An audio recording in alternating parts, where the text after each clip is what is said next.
In 2010, a morning practice at Lake Carter ended in horror when 6 college swimmers and their coach disappeared into the waters.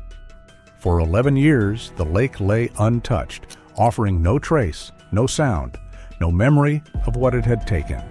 Then, in 2021, divers uncovered a submerged bag, its contents no one was prepared for. On October 14, 2004, 6 Northridge College swimmers and their coach, Alan Meyer, vanished during an early morning practice on Lake Carter, Wisconsin. At 6:15 a.m., the swimmers entered the water as Meyer followed in a pontoon boat. By 8:30, the boat had drifted back to the dock, engine idling, clipboard and coffee cup undisturbed. Rescue crews launched within the hour, deploying divers and sonar over 5 days. No bodies, vessels, or debris fields were located.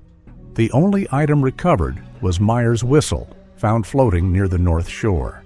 11 years after the disappearance, Lake Carter had transformed into a popular destination for recreational divers. The crystal-clear water and fascinating underwater landscape of submerged logging ruins attracted enthusiasts from across the Midwest, most unaware of the lake's tragic history.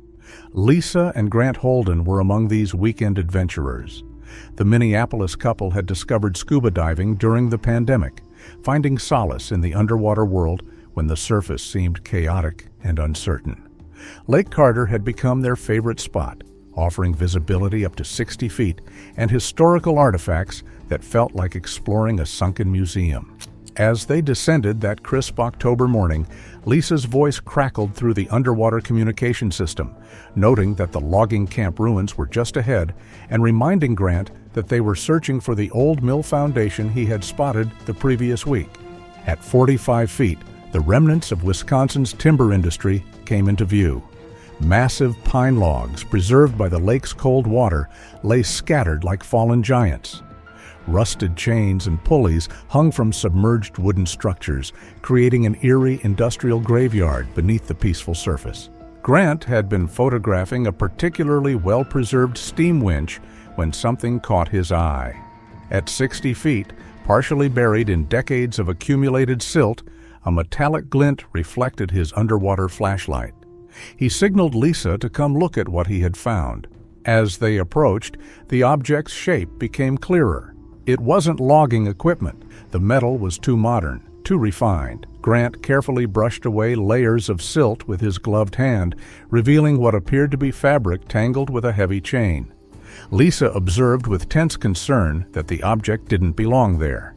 The fabric was synthetic, clearly manufactured decades after the logging operations had ceased. More disturbing was its condition. While the lake's cold water preserved organic materials, this cloth showed signs of deliberate weighting, as if someone had intended for it to remain submerged. The chain was substantial, the kind used for marine anchoring rather than logging operations. As Grant followed its length, he discovered it led to something larger, buried deeper in the silt. The outline was rectangular, approximately the size of a large duffel bag. Lisa decided they needed to surface, noting that this could be evidence of something serious. But Grant's curiosity overrode caution, and he continued working to free the object. His years of diving had taught him to recognize when something didn't fit the natural underwater environment. This was clearly human-made, deliberately placed, and hidden with intention. Upon opening the bag, the Holdens found 6 laminated student ID cards, still intact after 11 years underwater. The names matched those of the missing Northridge College swimmers: Sarah Chen, Marcus Rodriguez, Emma Walsh, Ethan Walsh, Jessica Park, and David Thornton. Additional contents included team schedules signed by Coach Meyer, personal effects, a watch, cross necklace, and class ring, and water-damaged papers. Lisa immediately called local authorities. Grant noted the possibility of further evidence underwater, including remains or a vessel, given the nature of the discovery. Within 30 minutes of their call, Lake Carter swarmed with law enforcement. Sheriff Hawkins, now graying but still sharp, arrived personally to oversee the scene. The discovery had instantly reopened the county's most notorious cold case. He instructed the Holdens to show him exactly where they had found the bag as the dive recovery team prepared their equipment. The Holdens guided the sheriff's boat to the coordinates, marking the spot with GPS precision. Below the surface, the sheriff's divers began a methodical search pattern, expanding outward from the bag's location. Within hours, local news crews had gathered at the lake's public access point. The story spread rapidly across social media under the headline, "Missing Swim Team Evidence Found After 11 Years." By evening, national news outlets were requesting interviews with the Holdens and preparing retrospective pieces on the original disappearance. Dr. Linda Chen received the call at her medical practice in Chicago. After 11 years of wondering, of hoping, of gradually accepting that she might never know her daughter's fate, the discovery felt both like vindication and renewed trauma. She told reporters that evening she had always known her daughter hadn't simply vanished. Sarah was too strong a swimmer, too smart, too careful. Something had happened to them on that lake, and now the truth might finally come to light. The sheriff's dive team worked until darkness forced them to suspend operations. Using underwater ROV cameras, they identified what appeared to be a large object buried in the silt approximately 100 feet from where the bag was discovered. Sheriff Hawkins announced at an impromptu press conference that the sonar signature suggested a vessel, with divers scheduled to examine it directly the following day. That night, the families of the missing swimmers gathered at Lake Carter for the first time since the annual vigils had ended. They stood on the same dock where Coach Meyer had last been seen, watching the sheriff's boats maintain their positions over the discovery site. Marcus Rodriguez's father, Tom, whispered that after 11 years of not knowing, they might finally have answers. The weight of impending truth hung heavy in the autumn air.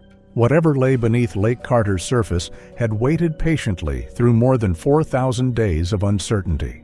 Tomorrow, the lake would finally surrender its secrets.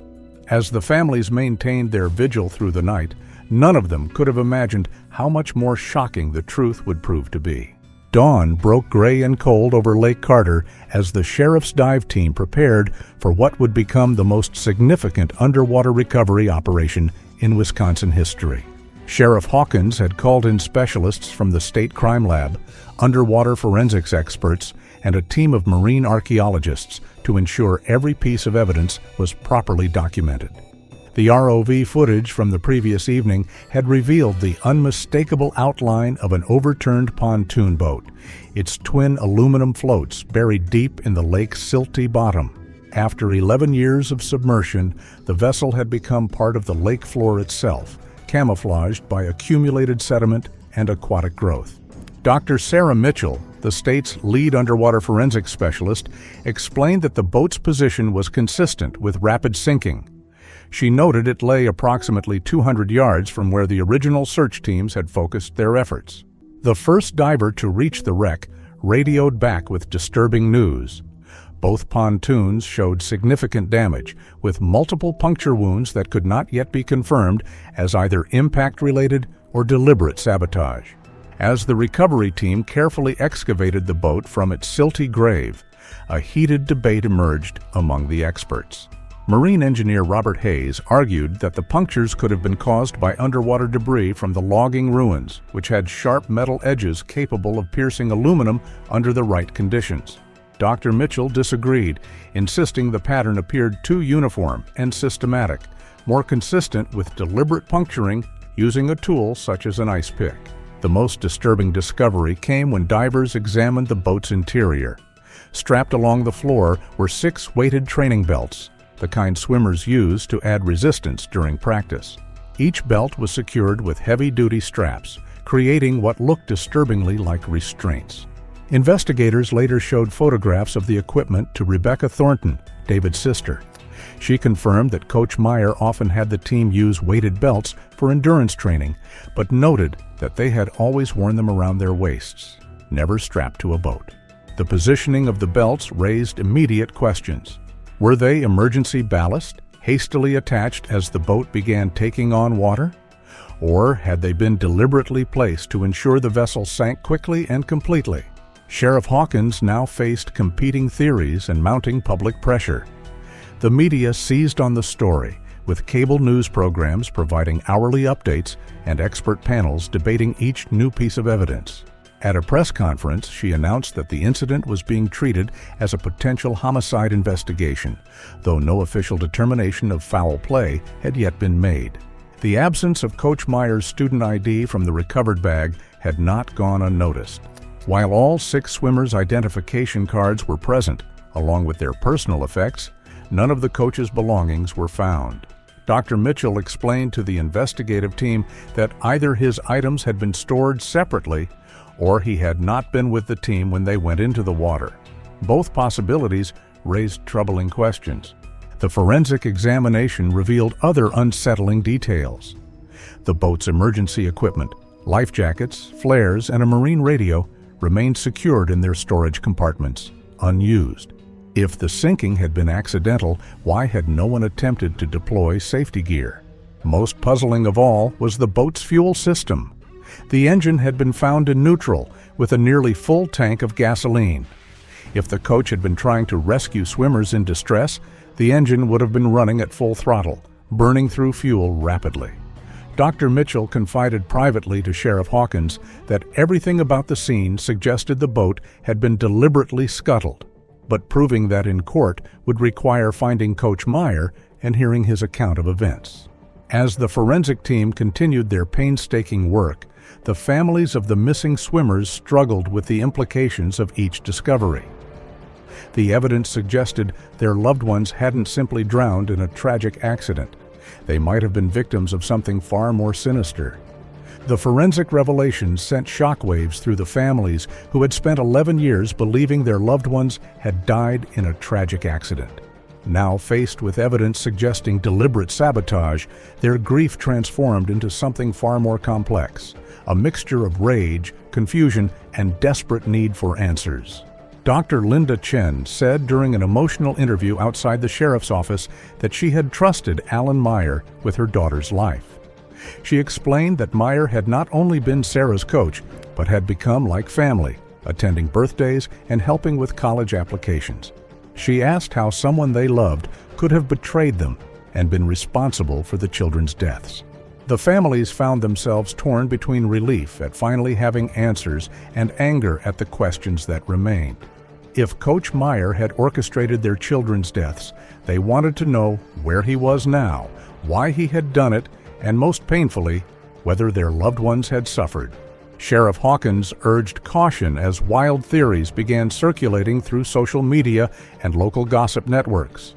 She reminded reporters that the investigation was following evidence rather than speculation, and until concrete proof of criminal activity was obtained, all possibilities had to be considered.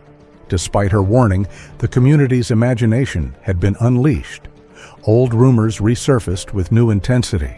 Stories about Native American burial grounds beneath the lake, sightings of strange lights in the fog, and whispered tales of supernatural forces that had claimed the swimmers. Local resident Martha Blackhorse told a television crew that her grandmother had always said Lake Carter was cursed. She explained that the Ojibwe people had avoided the waters for generations, and she suggested the students may have disturbed something that should have been left alone. The paranormal theories gained traction when several witnesses came forward claiming they had seen unexplained phenomena around the lake in recent years. Fishermen reported boats that appeared and disappeared in the fog, and campers described hearing voices calling from the water on still nights. Northridge College soon found itself at the center of a media firestorm. Alumni became divided between those demanding a full criminal investigation and others who wanted to protect the college's reputation by focusing on memorial efforts rather than scandal. College president Dr. James Morrison argued that the priority should be to honor the students' memories, not to sensationalize the tragedy by framing it as a murder mystery. The investigation took an unexpected turn when former assistant coach Danny Reeves contacted the sheriff's office with information he had kept secret for 11 years. Reeves, now working as a high school teacher in Minnesota, explained that he had been haunted by something he witnessed the night before the disappearance. He told investigators that while driving home late from a faculty meeting around 11 p.m., he had seen a black pickup truck circling the lake road. He described how it made 3 complete loops while he was watching, and how the driver seemed to be studying the area as if planning something. Reeves admitted that he had never reported the sighting because it had seemed insignificant at the time. Now, with evidence suggesting premeditation, the mysterious truck took on new importance. He recalled that the truck had out-of-state plates, though he could not determine which state. He said the driver had been wearing a baseball cap pulled low over his face, which obscured his features. The description did not match Alan Meyer, who was tall, clean-shaven, and known for prematurely gray hair that he wore slicked back. Investigators began to consider the possibility that Meyer may have had an accomplice, or that the truck sighting was connected to the case in some other way. As the investigation expanded, Sheriff Hawkins found herself managing not only a criminal case, but also a community in crisis. Lake Carter had become a pilgrimage site for true crime enthusiasts, paranormal investigators, and grief tourists who came to gawk at the scene of tragedy. She announced that authorities were treating the lake as a crime scene, restricting public access to the area where the boat had been recovered, and warning that anyone interfering with the investigation would be prosecuted to the full extent of the law. But the questions continued to multiply faster than answers could be found. Where was Alan Meyer? Why had he targeted these specific students? And most haunting of all, what had really happened in those final moments before the Northridge swim team disappeared beneath Lake Carter's dark waters? 3 weeks after the boat's discovery, the dive team made the breakthrough everyone had been dreading, yet desperately needed. Working methodically through the silt-filled cavity beneath the overturned pontoon, divers located what appeared to be human skeletal remains. The lead diver's voice came through the radio to Sheriff Hawkins, who was monitoring the operation from the surface, announcing that the remains had been found. The words carried across the water with devastating finality, reaching the families who had maintained a constant vigil at the lake's edge. Dr. Linda Chen collapsed into her husband's arms as the news spread through the crowd of relatives and reporters. After 11 years of hoping against hope that somehow their children might still be alive, the discovery of bones beneath the wreckage shattered that final thread of possibility. The recovery operation required extraordinary care. State forensic anthropologist Dr. Rebecca Torres was brought in to oversee the delicate process of extracting remains that had been compressed under tons of silt and debris for over a decade. Dr. Torres explained to the investigative team that the bones showed clear signs of prolonged entrapment. The skeletal remains were consistent with individuals who had been unable to escape from a confined space as it filled with water and sediment. The condition of the remains told a heartbreaking story. The swimmers had been trapped beneath the overturned boat, their bodies preserved by the lake's cold water and lack of oxygen. There were no signs of blunt force trauma and no evidence of violence before they entered the water. Dr. Torres concluded that the swimmers had drowned. She noted grimly that they had been conscious and struggling when the boat went down, and the positioning of the remains suggested they had tried to find air pockets and escape. The forensic team worked for days to carefully extract and catalog every bone, every fragment of clothing, every personal item that might help identify the victims. The lake had preserved more than anyone expected. Fabric from swimsuits, rubber from swim caps, even waterlogged training logs that had been in the boat. Dental records confirmed the identities of 3 swimmers within the first week: Sarah Chen, Marcus Rodriguez, and Jessica Park. DNA analysis would be required for the others, as 11 years of submersion had made visual identification impossible. But one crucial absence dominated every conversation. Coach Alan Meyer's body was not among the remains. At a press conference, Sheriff Hawkins announced that a thorough search of the entire area around the boat had found no evidence that Meyer drowned with his team. She acknowledged that this raised significant questions about his whereabouts and his role in the deaths. The discovery fueled new theories about Meyer's fate. Some speculated that he had escaped the sinking boat and drowned elsewhere in the lake. Others wondered if he had survived and fled the scene. The most disturbing theory was that he had orchestrated the entire tragedy and disappeared while his students died. Dr. Torres's forensic analysis revealed troubling details about the boat's final moments. The weighted training belts found strapped to the floor had indeed been used to accelerate the sinking. Even more disturbing was the evidence that the boat's emergency exits had been compromised. Dr. Torres told investigators that the escape hatches, which should have allowed the swimmers to exit underwater, had been blocked. She cautioned that it was uncertain whether this had been intentional or the result of debris shifting during the sinking. The families struggled to process the forensic findings. Their children had not died instantly in a tragic accident. They had been trapped, aware, fighting for their lives as the boat filled with water and sank to the lake's bottom. Emma Walsh's mother, Patricia, whispered that she kept thinking about those final minutes, wondering if the swimmers had called for help, if they had been afraid, and if they had understood what was happening to them. The psychological impact on the families was devastating. Grief counselors were brought in to help them process not just the loss of their children, but the horrific circumstances of their deaths. The knowledge that their loved ones had suffered made the tragedy exponentially more painful. Meanwhile, the search for Coach Meyer intensified. If he had survived the boat sinking, investigators needed to know where he had gone. FBI agents joined the investigation, expanding the search beyond Wisconsin's borders and examining Meyer's background for clues about possible escape routes or hiding places. Sheriff Hawkins declared that Alan Meyer was now the primary person of interest. Authorities emphasized the urgency of finding him and uncovering the truth about what had happened on Lake Carter 11 years earlier.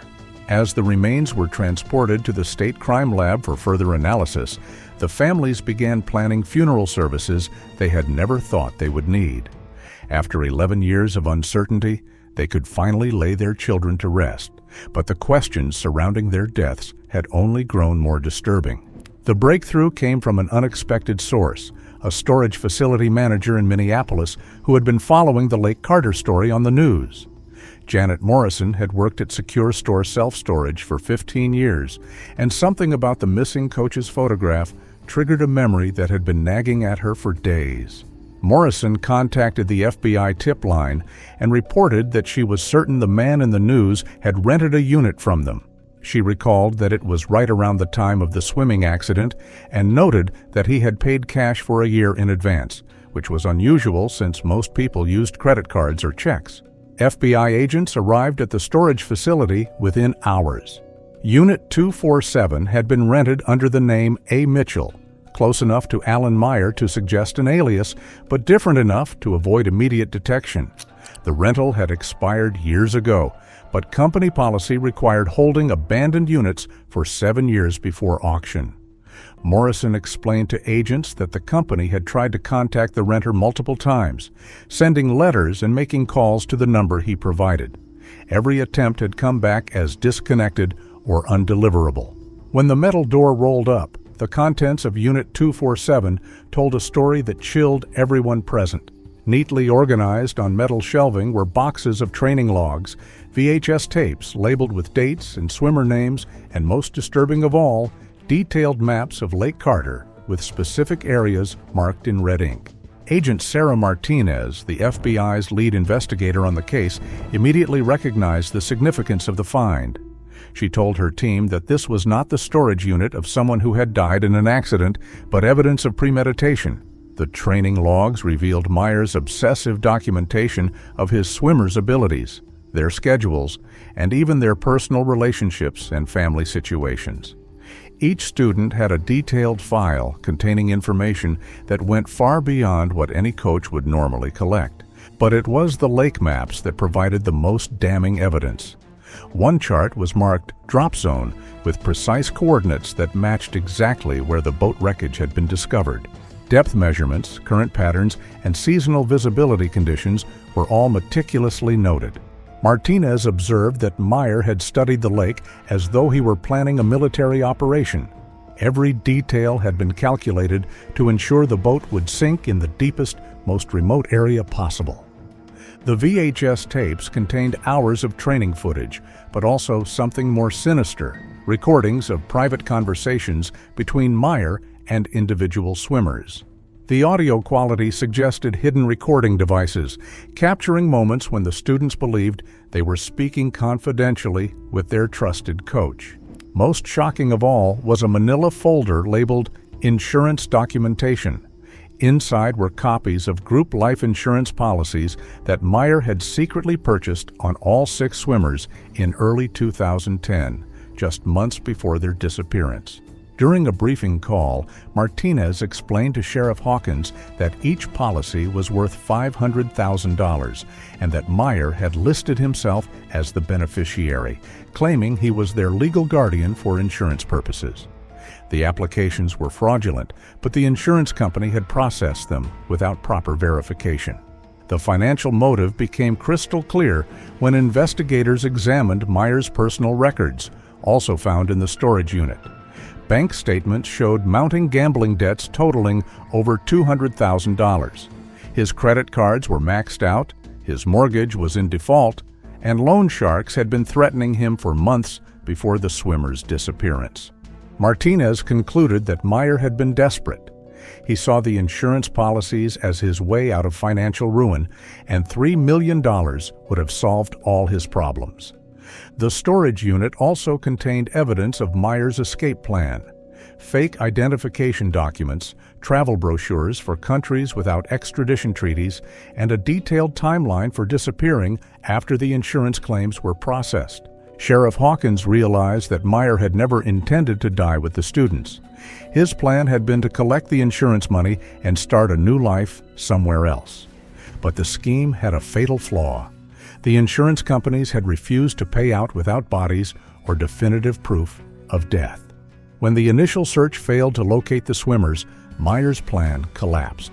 Instead of collecting millions, he had been forced to flee empty-handed, leaving behind the storage unit that would eventually expose his crimes. The revelation transformed the case from a tragic accident into a calculated mass murder. Meyer had betrayed the trust of 6 young athletes, using their faith in him as their coach to lead them to their deaths in pursuit of blood money. When informed of the discovery, Dr. Linda Chen broke down in tears. She said that her daughter Sarah had always spoken about Coach Meyer like he was a hero, someone she trusted completely and would have followed anywhere. The knowledge that he had used that trust to kill her was almost unbearable.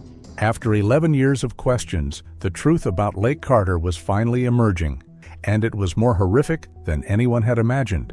Using evidence from a recovered storage unit, FBI analysts reconstructed the events of May 15, 2010, revealing Alan Meyer's crime as a calculated act of murder disguised as a training accident.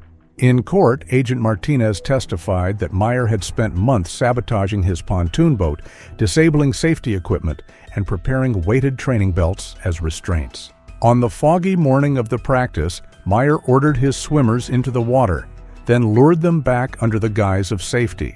Instead, he secured them with the belts and sank the boat by enlarging pre-cut holes in the pontoons. The plan was to survive alone, pose as a grieving coach, and collect on fraudulent insurance policies. When no bodies were recovered, insurers refused to pay, and suspicion forced Meyer to flee. The analysis painted him as a man capable of coaching, mentoring, and encouraging his athletes while secretly planning their deaths. Psychologists described his ability to compartmentalize as evidence of profound lack of empathy.